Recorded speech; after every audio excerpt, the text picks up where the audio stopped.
Feedback दे रहा है, लेकिन इनको किसी से कोई फीडबैक लेना, किसी दूसरे आदमी, क्या कोई इंटेलेक्चुअल हो सकता है, कोई फीडबैक दे सकता है, कोई इनको कुछ कर सकता है या नहीं कर सकते? मैं आपको बताता हूं, मनोज तिवारी के यहां मैंने, तो मैं कन्हैया के बहुत खिलाफ हूं, बहुत रीजन से खिलाफ हूं। मैंने एक अपना वीडियो तक बना के दिया और मैंने कहा देखिए 1 महीने में मौजूद हूं, प्रोफेसर हूं, जानते हो आप, नहीं जानते, जबकि जानते हैं मुझे, मैं 1 महीना देने को तैयार हूं। चुनाव के अंदर जो भी काम मैं कर सकता हूं मैं करूंगा, और मैं नुक्कड़ मीटिंग सबसे अच्छी कर सकता हूं, और इसके खिलाफ मेरे से अच्छा आदमी आपको नहीं मिलेगा प्रचार करने वाला। अच्छा जी, चिंतन करेंगे, बता देंगे, कर लीजिए चिंतन, आप इतने ओवर कॉन्फिडेंट हैं। लेकिन यही अगर ठीक, कांग्रेस में, एक बात, मैं कांग्रेस का क्रिटिक हूं, क्रिटिक रहूंगा हमेशा, लेकिन एक कांग्रेस के अंदर चीज थी कि कांग्रेस कम से कम दूसरी चीज को असेस करती थी या किसी इंटेलेक्चुअल को इज्जत देती थी। बीजेपी के अंदर आप कितना कुछ कर लें, आप इतिहास लिख लें, अरे 10 साल में एक इतिहास की किताब नहीं बदल पाई है बीजेपी। जी एक बात तो मानेंगे ना कि जो भी अभी फिलहाल रुझान आ रहे हैं, चलिए इंतजार कर लेंगे नतीजों का। एक बात तो बहुत क्लियर है ना कि ये समझा जाता था कि नहीं, जो जनता है वो एक तरफ जा रही है और उसके मन में यही है, तो वो सारी चीजें बदल रही हैं। नहीं नहीं नहीं, मैं ईमानदारी से आपको बताता हूं, जो बात इन्होंने भी कही, मोदी का वो कम नहीं हुआ है। मैं आज भी मोदी के साथ हूं, मैं बात नहीं करूंगा बीजेपी वालों से। सुनिए सुनिए, निकले नहीं घरों से, नहीं नहीं, देखिए, एक तो मैंने बताया कि 400 का एक उल्टा प्रभाव भी पड़ा, ठीक है। दूसरा, एक में इलेक्शन, मैंने इलेक्शन कमीशन को ये कहा था कि जो छुट्टी होती है चुनाव वाले दिन, ये छुट्टी नहीं है, ये आप जनता को फैसिलिटेट कर रहे हैं वोट डालने के लिए। अगले दिन ऑफिस में जो आते हैं उनकी उंगली चेक करिए, जिसने वोट नहीं डाली है उसके ऊपर 1 हफ्ते की। नहीं, बिल्कुल हो सकता है, ऑस्ट्रेलिया में कंपल्सरी है। इसके बारे में चुनाव कमीशन ने भी कहा। एक मिनट छोड़िए, छोड़िए कमीशन को छोड़िए, कुछ फिगर्स दिखानी है, मैं ग्राफिक्स में उसके लिए सुहेल गए। मैं एक बार बता रही हूँ कि जो इलेक्शन कमीशन ने भी कल माना है कि भाई गर्मी में एक तो चुनाव नहीं होने चाहिए, उस पे से जो फ्राइडे और मंडे का इलेक्शन हो जाता है, उससे बहुत से लोग ऐसे हैं जो वोटिंग से बचते हैं, क्योंकि एक तरह का एक वीकेंड हो जाता है। तो ये खुद इलेक्शन कमीशन ने माना। बड़ी बात नेशनल पिक्चर है, ये जो 233 है, ये जो इंडिया गठबंधन के 233 है, मुझे ये भी समझना है कि अब की जो मोदी सरकार बनेगी, या फिर मैं उसे कहूं कि जो एनडीए की सरकार बनेगी, उसको आप पुष्पेंद्र जी कैसे देख रहे हैं? क्योंकि ये नंबर्स है 291, जो 400 पार की बात कर रही थी वो नहीं है, 300 भी बीजेपी के अपने बूते पे नहीं है, बल्कि 272 भी बीजेपी के पास नहीं है। तो ये जो नई मोदी सरकार का प्रारूप है, ये कैसा होगा? मैं साफ साफ कह रहा हूं कि भारतीय जनता पार्टी अपने बल पे अगर सरकार नहीं बनाने की पोजीशन में है, तो उनको इतने लोग डिक्टेट करेंगे, इतनी खींचातानी होगी, उसमें हो सकता है कि माइनस मोदी भी बात आए, और उसके बाद में जो भी सरकार बनेगी वही गठबंधनों की बनती रहेगी जैसे पहले बनती है, जिसको हम लोग क्रिटिसाइज करते रहे।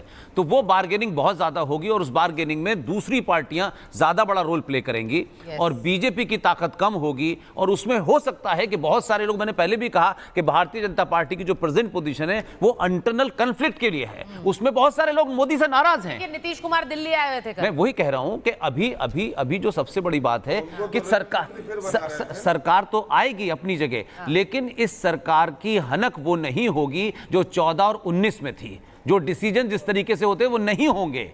ये सरकार फिर वैसे ही चलेगी कि इनको रेल मंत्रालय देना पड़ रहा है तो इनको दो, फिर इनको फलाना मंत्रालय देना पड़ रहा है, वो कंप्रोमाइज की स्थिति होगी। 2014 और 19 में जिस तरह से बड़े फैसले हमने देखे, बड़े फैसले इसलिए हुए। आएंगे सर, एक बार सुहेल का हम रुख करेंगे, तब उसके बाद। बड़ी बात कह रही है पुष्पेंद्र जी, बड़ी बात कह रहे हैं।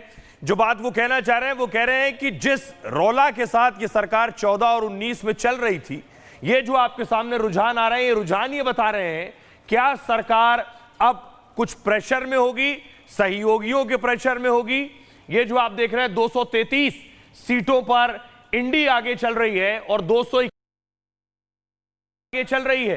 क्या अब जो बात पुष्पेंद्र जी कह रहे हैं, अब क्या सहयोगी तय करेंगे बहुत सी चीजें? क्या सहयोगियों के दबाव में चलेगी? क्योंकि प्रधानमंत्री नरेंद्र मोदी अपने निर्णयों के लिए जाने जाते रहे हैं, अपने डिसीजंस के लिए जाने जाते रहे, मोदी अपनी गारंटी के लिए जाने जाते रहे, और उसके पीछे वजह क्या थी? क्योंकि उनके पास पूर्ण बहुमत रहा, 272 से ज्यादा अकेले सीटें हमेशा रही।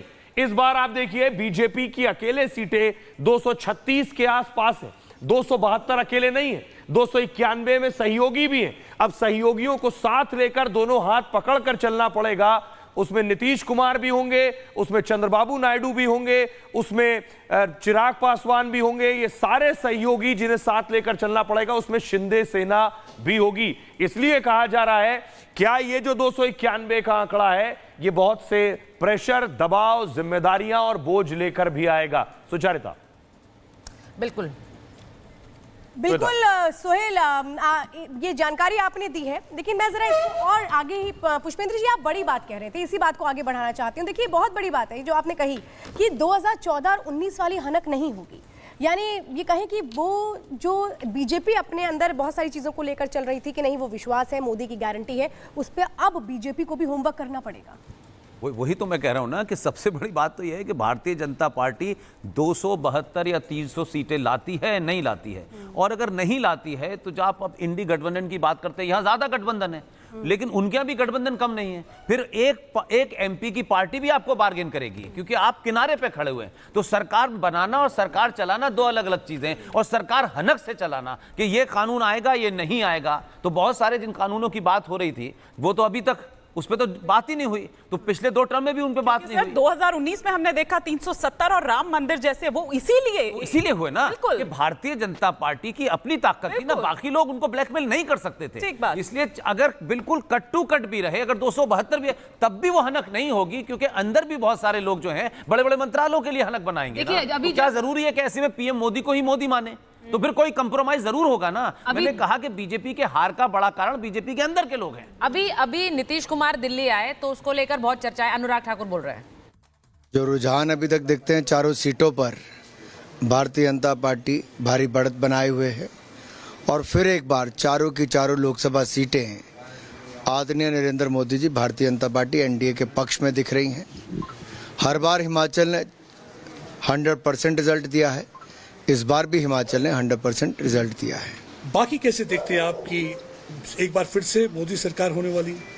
निश्चित तौर पर देश भर में एनडीए लीड कर रहा है और मुझे पूर्ण विश्वास है कि जब शाम तक पूरे नतीजे आएंगे स्थिति स्पष्ट होगी।